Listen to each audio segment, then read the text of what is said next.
Basically देखिए जो अभी अपने जॉब के इनिशियल फेज में है वो टैक्स सेवर एफडी प्रेफर करते हैं, क्योंकि वो रिस्क लेने की कंडीशन में अभी नहीं होते। जो काफ़ी लंबे समय से जॉब कर रहे हैं, जिनका एक डाइवर्सिफाइड पोर्टफोलियो ऑलरेडी है, उनके पास बहुत सारे ऑप्शंस होते हैं। बट फ्रेशर बोल सकते हैं या फिर जॉब के इनिशियल फेज में जो लोग हैं, उनके लिए tax saver FD is a good option. आज के इस वीडियो में हम डिस्कस करेंगे एसबीआई टैक्स सेवर एफडी क्या होती है, उसकी एलिजिबिलिटी क्या है, उसके फीचर्स क्या क्या हैं और उसके टर्म्स एंड कंडीशंस क्या होते हैं। और एंड में हम ये भी डिस्कस करेंगे कि SBI tax saver FD, ICICI tax saver FD और एचडीएफसी टैक्स सेवर एफडी में डिफरेंसेस क्या क्या हैं। इस वीडियो की शुरुआत करने से पहले हमें ये जान लेना चाहिए कि एक नॉर्मल एफडी और एक टैक्स सेवर एफडी में बेसिक डिफरेंस क्या है। एक नॉर्मल एफडी में आप बेसिकली आप अपने इन्वेस्टमेंट के पर्पज से उसको ओपन कराते हैं। आपके पास कोई भी एक्सेस अमाउंट है और आपने सोचा कि इसको आपको कहीं पे एक सेफ जगह पे आपको ये पैसे डालने हैं, जहाँ पे आपको थोड़ा टर्न भी ज़्यादा मिले और आपका पैसा सेफ भी हो, तो आप एफडी में पैसे डाल सकते हैं। कई बार 1000 मिनिमम होती है लिमिट, कई बार होती है 10,000 से कम आप एफडी नहीं ओपन करा सकते। तो ये हर बैंक का अलग अलग होता है और मैक्सिमम जो अमाउंट होता है नॉर्मल एफडी का वो होता है जनरली 10 लाख रुपीज़।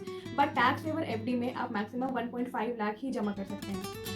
दूसरा बेसिक डिफरेंस ये है कि एक नॉर्मल एफडी में जो टेन्योर है वो आप 6 महीने से लेकर 10 साल तक का चूज़ कर सकते हैं। बट टैक्स सेवर एफडी में आप का लॉक इन पीरियड होता है और लॉक इन पीरियड है 5 ईयर्स का। 5 ईयर्स के बाद आपकी एफडी ब्रेक होगी, उसको आप दोबारा से बना सकते हैं, बट 5 ईयर्स से कम का टेन्योर नहीं हो सकता है। आइए शुरुआत करते हैं इसकी एलिजिबिलिटी से। टैक्स सेवर एफडी के लिए सबसे इंपॉर्टेंट चीज़ है आपका pan card. Without pan card आप टैक्स सेवर एफडी ओपन नहीं करा सकते। दूसरा पॉइंट ये है कि अगर आपका एचयूएफ अकाउंट है तो कर्ता टैक्स सेवर एफडी को ओपन करा सकते हैं। इसे टैक्स सेवर एफडी को हम जॉइंटली भी ओपन करा सकते हैं, बट उसमें जॉइंटली के केस में 2 अडल्ट हो सकते हैं और एक अडल्ट और एक माइनर भी हो सकते हैं। लेकिन माइनर कभी भी प्राइमरी होल्डर नहीं होगा, माइनर हमेशा सेकेंडरी होल्डर होगा। आइए एक एक करके अब इसके फीचर्स देख लेते हैं।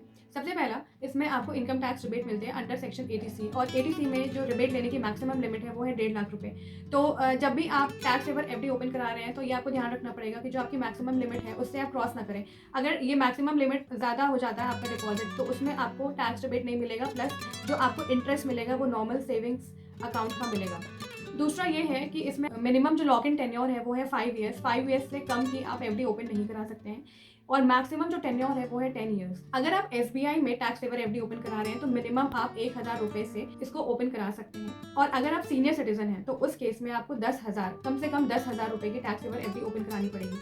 और इसके अंदर भी एक कंडीशन है। कंडीशन क्या है कि अगर आप अमाउंट डिपॉजिट कर रहे हैं टैक्स सेवर एफडी में तो वो मल्टीपल्स ऑफ 100 होनी चाहिए, मतलब 100, 200, 1000 इस टाइप से। ऐसा नहीं कि आपका मन हुआ आपने 150 रुपये जमा कर दिए, आपका कभी मन हुआ तो आपने 230 रुपये जमा करें। इस टाइप की फिगर्स एक्सेप्टेबल नहीं है।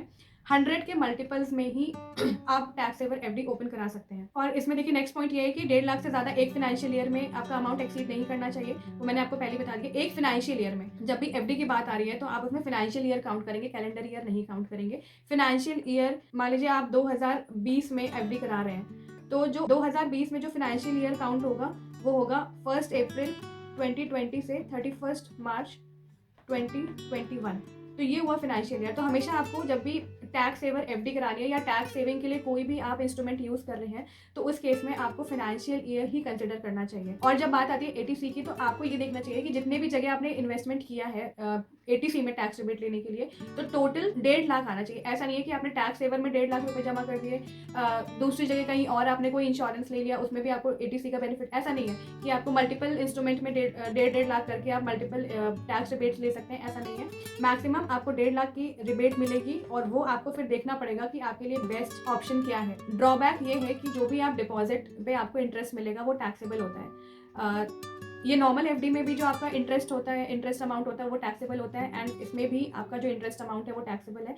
बट आप इसको बचा सकते हैं अगर आप फॉर्म 15G और 15H भरते हैं with in a financial year. लेकिन 15G और 15H से सबको बेनिफिट नहीं होता। 15G और 15H पे एक मेरा नया वीडियो आने वाला है, उसमें आपको ये पता चल जाएगा कि 15G के अंदर किसको बेनिफिट्स मिलते हैं और 15H के अंदर कौन कौन बेनिफिट्स ले सकता है, उसमें मिनिमम आपकी कितनी इनकम होनी चाहिए और बहुत सारी चीज़ें, वो सब मैं आपको बताऊंगी नेक्स्ट वीडियो में। नॉमिनेशन फैसिलिटी अवेलेबल है और मेरे ख्याल से ये मस्ट भी है। अगर आप कोई भी तरह का इन्वेस्टमेंट कर रहे हैं, टैक्स सेवर इन्वेस्टमेंट है या नॉर्मल कोई भी इन्वेस्टमेंट है, तो नॉमिनेशन तो मस्ट है। और नॉमिनी भरने से पहले आप ये देख लीजिएगा कि जो भी डिटेल्स आप दे रहे हैं वो करेक्ट हो। कई बार ऐसा मैंने देखा है कि लोग नॉमिनी का नाम तो सही होता है बट उसकी जो और डिटेल्स होती हैं वो रैंडमली आप कुछ भी डाल देते हैं। बट उस केस में क्या होता है कि अगर कोई भी मिसहैपनिंग होती है तो आपका जो पैसा है वो नॉमिनी को नहीं मिल पाता, और अगर मिलता है तो बहुत मुश्किलों के बाद मिलता है।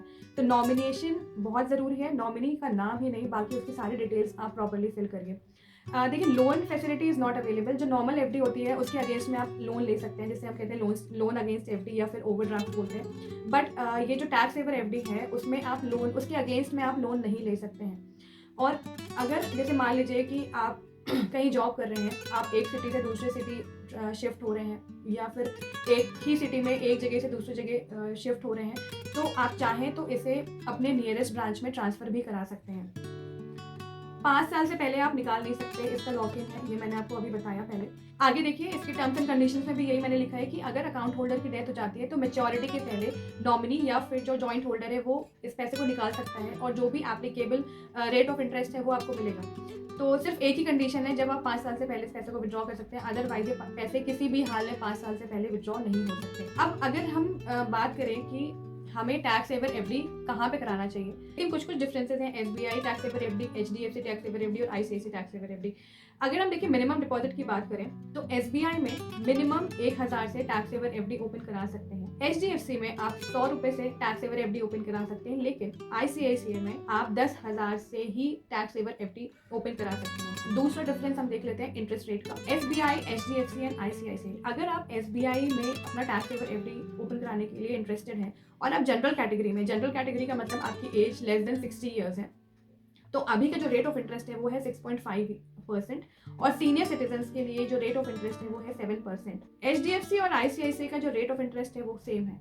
तो अगर आप बहुत ही मिनिमम अमाउंट से किसी भी टैक्स सेवर एफडी को ओपन कराना चाहते हैं और प्राइवेट बैंक के साथ जाना चाहते हैं, और तो देखिए दोनों का जो रेट ऑफ इंटरेस्ट है वो सेम है, 7%, 7%, 7.5% एंड 7.5%। ये डिफरेंसेस बहुत ज़्यादा मैटर करते हैं, क्योंकि एंड में हमें इंटरेस्ट रेट कंसिडर करना ही पड़ता है, क्योंकि हम कोई भी अमाउंट अगर हम इतने लंबे समय के लिए रख रहे हैं तो 0.1% का डिफरेंस भी बहुत ज़्यादा होता है। तो आई होप ये जो डिफरेंसेस हैं और ये जो पूरा वीडियो है एसबीआई टैक्स सेवर एफडी पे, ये आपके लिए बहुत यूजफुल होगा।